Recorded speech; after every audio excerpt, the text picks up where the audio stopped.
A Game of Thrones, Book 1 of A Song of Ice and Fire, by George R.R. Martin. Prologue.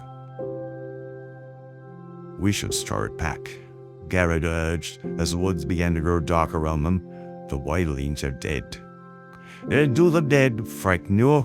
So Waymar Royce asked with just the hint of a smile. Gared did not rise to the bait.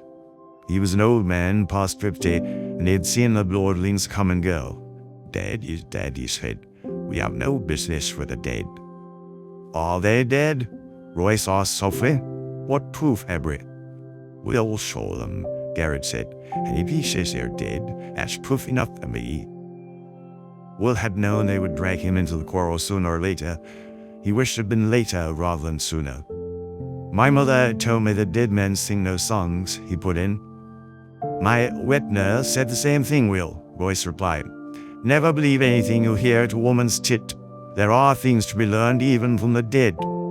His voice echoed too loud in the twilight forest. "We have a long ride before us," Gared pointed out. 8 days, maybe 9, and night is falling. So Waymar Royce glanced at the sky with disinterest. "It does that every day about this time. Are you unmanned by the dark, Gared?" Will could see the tightness around Gared's mouth, the barely suppressed anger in his eyes under the thick black hood of his cloak. Gared had spent 40 years in the Night's Watch, man and boy, and he was not accustomed to being made light of. Yet it was more than that. Under the wounded pride, Will could sense something else in the older man. You could taste it, a nervous tension that came perilously close to fear. Will shared his unease. He had been 4 years on the wall. The first time he had been sent beyond, all the old stories had come rushing back, and his bowels had turned to water. He had laughed about it afterwards. He was a veteran of 100 rangings by now, and the endless dark wilderness that the Southerners call the haunted forest had no more terrors for him. Until tonight. Something was different tonight. There was an edge to this darkness that made his hackles rise. 9 days they had been riding, north and northwest, and then north again, farther and farther from the wall, hard on the track of a band of wildling raiders. Each day had been worse than the day that had come before. Today was the worst of all.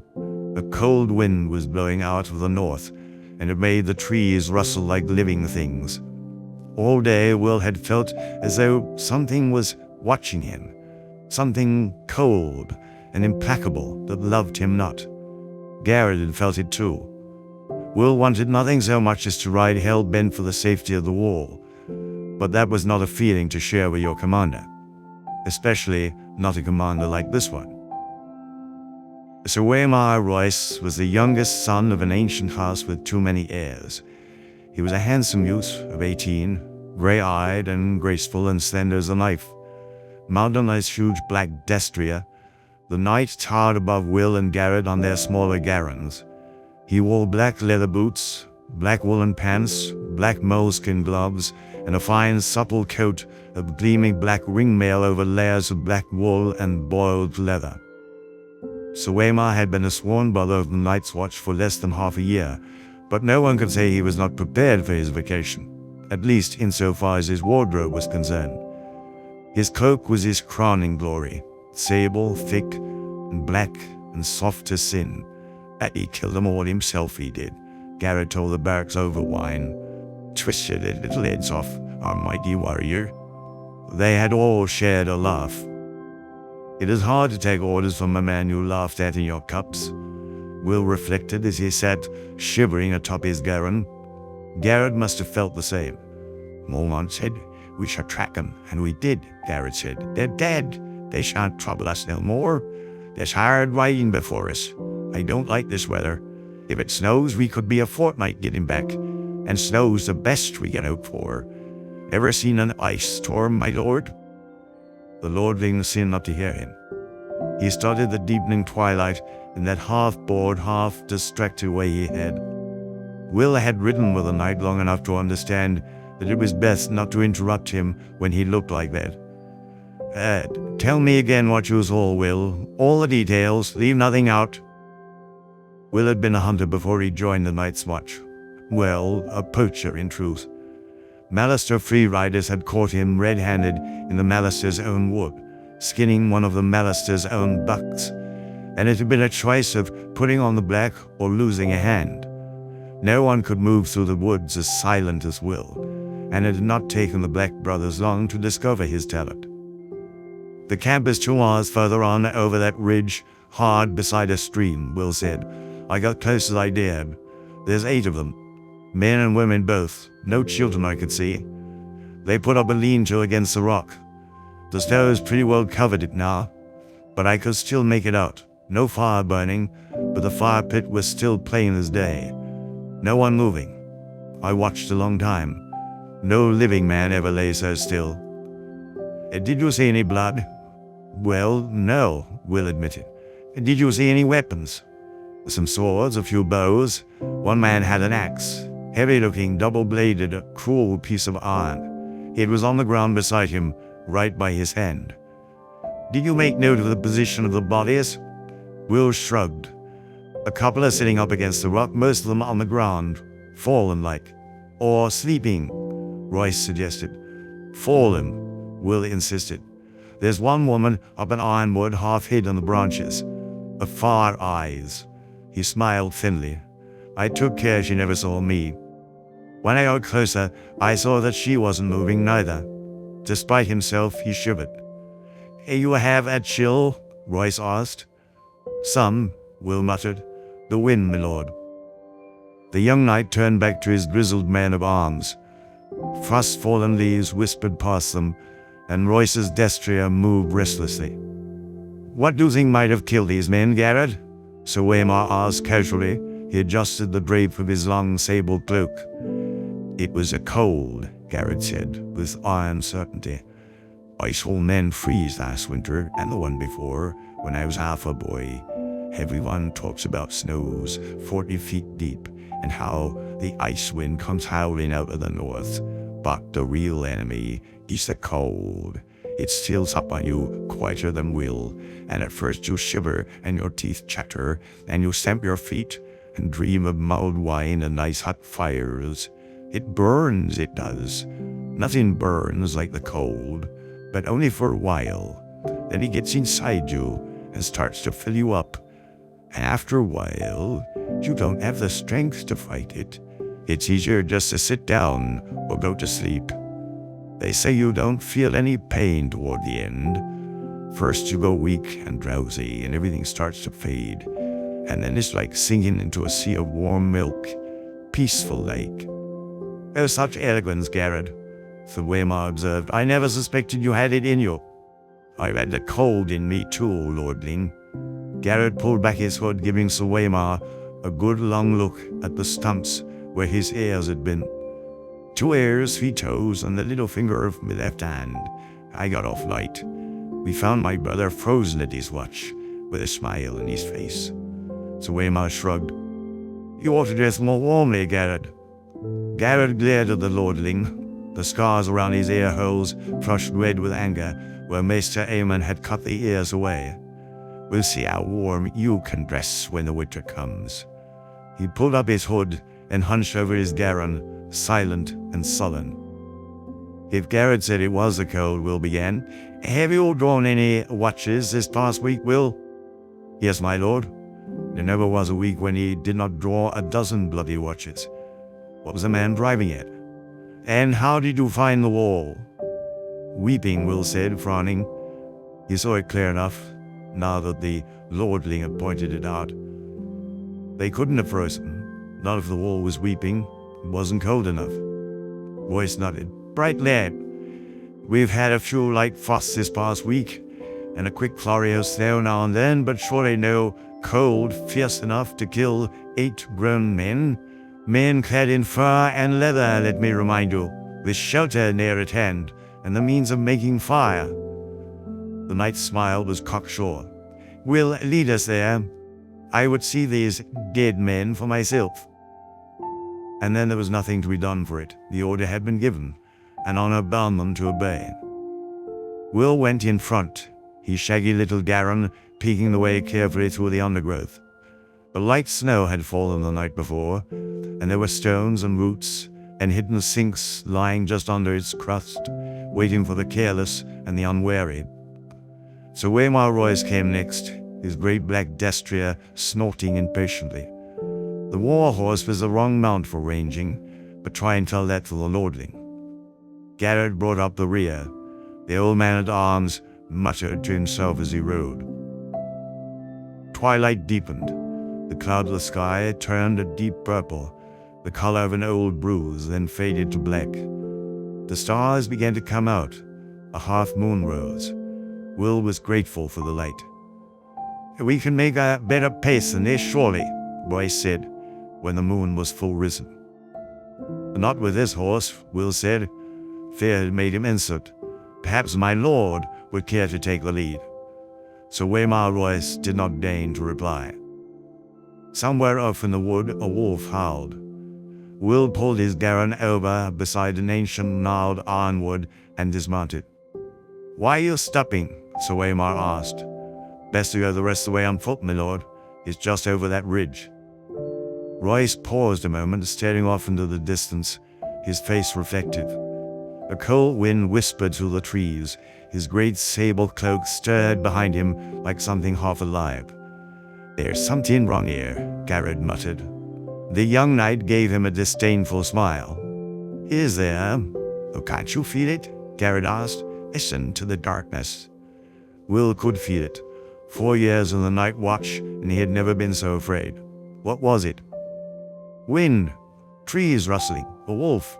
Which sound is it that unmanned you, Sir Gared? When Gared did not answer, Royce slid gracefully from his saddle. He tied the destrier securely to a low-hanging limb, well away from the other horses, and drew his longsword from its sheath. Jewels glittered in its hilt, and the moonlight ran down the shining steel. It was a splendid weapon, castle-forged and new-made from the look of it. Will doubted it had ever been swung in anger. "The trees press close here," Will warned.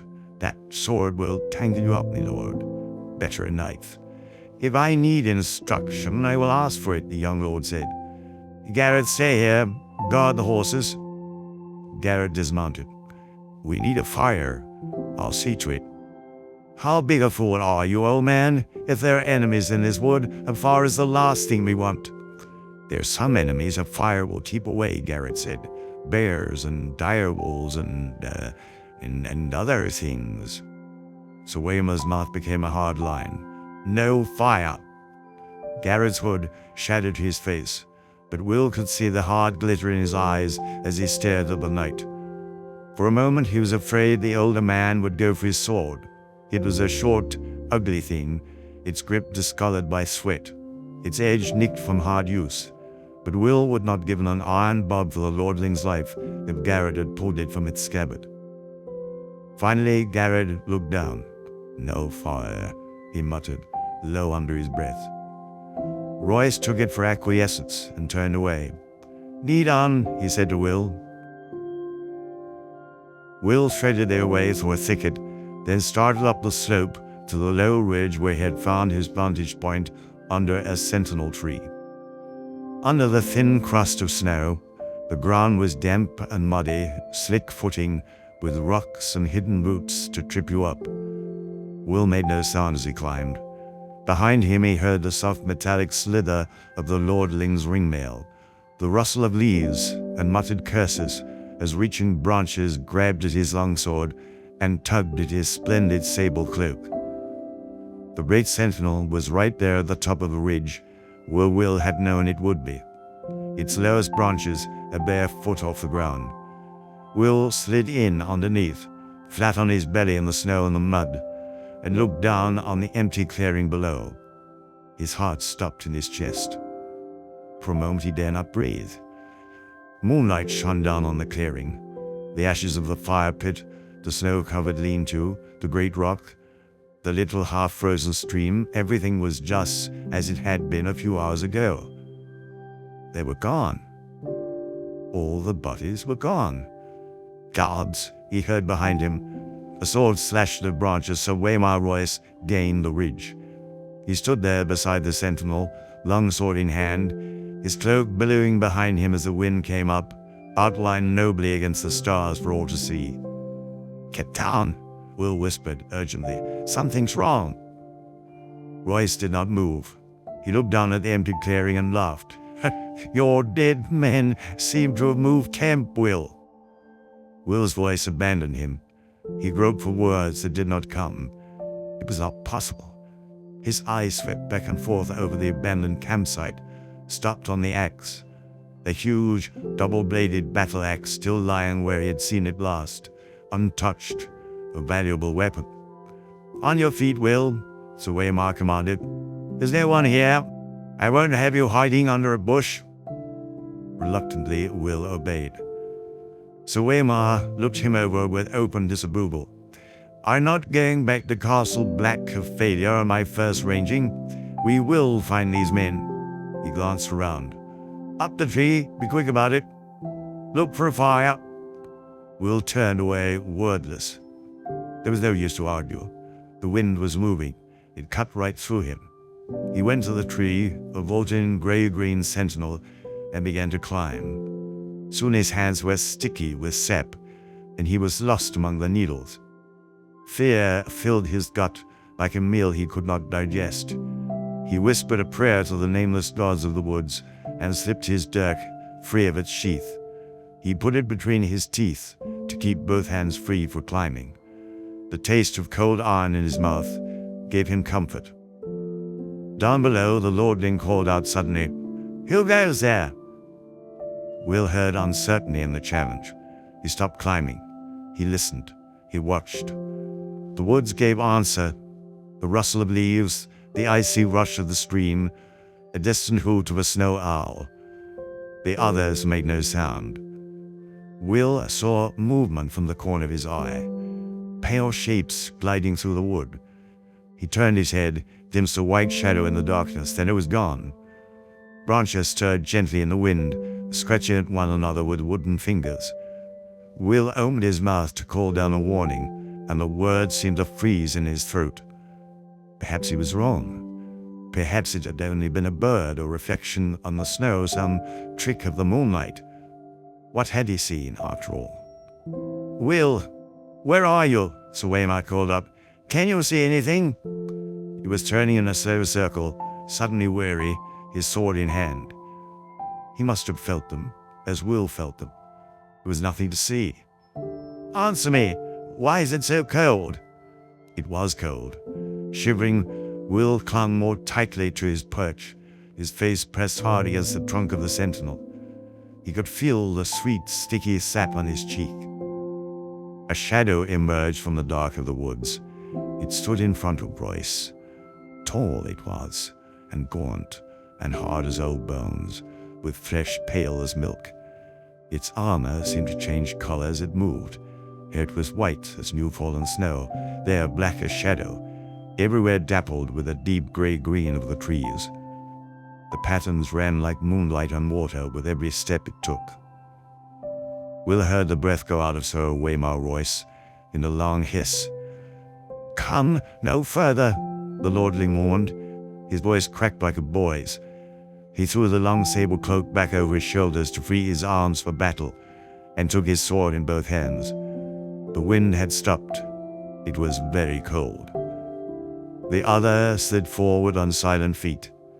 In its hand was a long sword like none that Will had ever seen. No human metal had gone into the forging of that blade. It was alive with moonlight, translucent, a shard of crystal so thin that it seemed almost to vanish when seen edge on. There was a faint blue shimmer to the thing, a ghost light that played around its edges, and somehow Will knew it was sharper than any razor. Sir Waymar met him bravely. "Dance with me then." He lifted his sword high above his head, defiant. His hands trembled from the weight of it, or perhaps from the cold. Yet in that moment, Will thought, he was a boy no longer, but a man of the Night's Watch. The other halted. Will saw its eyes, blue, deeper and bluer than any human eyes, a blue that burned like ice. They fixed on the longsword, trembling on high, watched the moonlight run in cold along the metal. For a heartbeat he dared to hope. They emerged silently from the shadows, twins to the first. 3 of them, 4, 5. So Waymar may have felt that cold that came with them, but he never saw them, never heard them. Will had to call out, it was his duty, and his death if he did. He shivered and hugged the tree and kept the silence. The pale sword came shivering through the air. So Waymar met it with steel. When the blades met, there was no ring of metal on metal, only a high, thin sound at the edge of hearing, like an animal screaming in pain. Royce checked a second blow and a third, then fell back a step. Another flurry of blows, and he fell back again. Behind him, to right, to left, all around him, the Watcher stood patient, faceless, silent. The shifting patterns of their delicate armor make him all but invisible in the wood. Yet they made no move to interfere. Again and again the swords met, until Will wanted to cover his ears against the strange, anguished keening of their clash. So Waymar was panting from the effort now, his breath steaming in the moonlight. His blade was white with frost. The others danced with pale blue light. Then Royce's parry came a beat too late. The pale sword bit through the ringmail beneath his arm. The young lord cried out in pain. Blood welled between the rings. It steamed in the cold, and the droplets seemed red as fire where they touched the snow. So Waymar's fingers brushed his side. His moleskin glove came away, soaked with red. The other said something in a language that Will did not know. His voice was like the cracking of ice on a winter lake, and the words were mocking. So Waymar Royce found his fury. "For Robert," he shouted, and he came up snarling, lifting the frost-covered longsword with both hands and swinging it around in a flat sidearm slash with all his weight behind it. The other's parry was almost lazy. When the blades touched, the steel shattered. A scream echoed through the forest night, and the longsword shivered into 100 brittle pieces, the shards scattering like a rain of needles. Royce went to his knees, shrieking, and covered his eyes. Blood welled between his fingers. The Watchers moved forward together, as if some signal had been given. The swords rose and fell, all in deathly silence. It was cold butchery. The pale blade sliced through ringmail as if it were silk. Will closed his eyes. Far beneath him, he heard their voices and laughter, sharp as icicles. When he found the courage to look again, a long time had passed, and the ridge below was empty. He stayed in the tree, scarce daring to breathe, while the moon crept slowly across the black sky. Finally, his muscles cramping and his fingers numb with cold, he climbed down. Royce's body lay face down in the snow, one arm outflung. The thick sable cloak had been slashed in a dozen places. Lying dead like that, you saw how young he was. A boy. He found what was left of the sword a few feet away. The end splintered and twisted like a tree struck by lightning. Will knelt, looked around wearily, and snatched it up. The broken sword would be his proof. Gared would know what to make of it, and if not him, then surely that old bear Mormont or Maester Aemon. Would Gared still be waiting with the horses? He had to hurry. Will rose. So Waymar Royce stood over him. His fine clothes were a tatter, his face a ruin. A shard from his sword transfixed the blind white pupil of his left eye. The right eye was open. The pupil burned blue. It saw. The broken sword fell from nerveless fingers. Will closed his eyes to pray. Long, elegant hands brushed his cheek, then tightened around his throat. They were gloved in the finest moleskin and sticky with blood. Yet the touch was icy cold.